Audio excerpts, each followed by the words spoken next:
Hey, welcome back, woodworkers. So, wanted to synthesize the conversation a little bit that we're having about how wood moves and how it's prepared or milled, and what that means for us when we get this material. So, there's a lot of ways to complicate what woodworking is and how to make choices about how to pursue it. All woodworking boils down to two realities. Number one, the wood movement.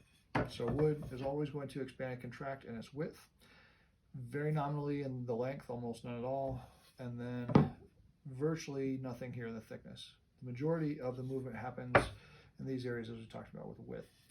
Keeping that in mind, allowing wood to move, there's no way we're going to stop it. We just have to allow for it and be smart about it. So wood movement. The other thing that woodworking could be boiled down to is how we adhere other boards to themselves or to another board. So it'd be very easy if I wanted to make this board thicker and I would glue these two together. Great, problems easy. This exposes a lot of long grain on both of these surfaces.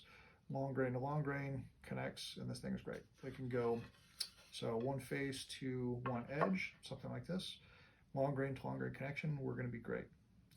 The issue arises whenever we introduce end grain to any of our glue ups. The end grain, because if you think about how that straw structure is and all those open cells, it starves the joint of glue, and it also doesn't have a lot of bearing surface here compared to the amount of torque or leverage that would be placed on this thing. So anytime you introduce end grain here and here into any orientation of gluing up, that's when you start running into problems. So for that reason, we get into joinery, and this is a good example of a relatively strong joint. This one is about 1 million years old, so it's been opened and closed a bunch of times, but we've got dovetail joints here. Hopefully you can see those. So the dovetail is kind of the one that people think about often with respect to woodworking. But by introducing these together, I expose long grain on these areas inside of the joint, referred to as the cheeks.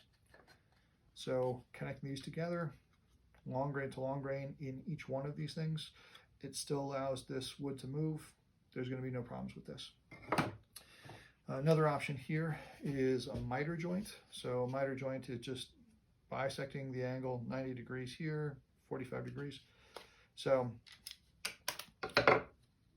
I could get a pretty strong joint with just the miters touching themselves. The reason for it is that we minimize that 100% end grain situation here, and we expose just enough of the long grain in a miter to make this thing strong. What is better is we'll supplement with these things referred to as splines. So these will get glued into place. The grain orientation of the spline is parallel to the grain orientation of the board that we're showing, but we glue these things together, and this is a strong joint. And I just have a couple of examples here. This is a bridal joint here. In essence, we're exposing an incredible amount of long grain surface here. We've got a shoulder back here for this other piece to join against or to push against. So when this goes together, it stops any of that torque that would otherwise happen. And then all of the friction that's created here by the long grain to long grain, we put glue in this thing, it's not going to go anywhere. And then this one I would shape out because these little corners are not what I intended. But you have to start bigger and always make it smaller. This is a much larger version, possibly better for chair making or larger tables, dining tables. But you can see the bridal joint area here, long grain in this area. And then there is another option here. This is a lap joint. So I have this dovetail shape on this one, a corresponding negative space here. When these go together, I've got long grain and long grain on these cheeks. And then I also have a shoulder in here functioning as that resistor or resistance to any of that torque or movement. All right, I think that's everything. Now you're an expert. There is no challenge you can't handle with this understanding of this knowledge. Good luck.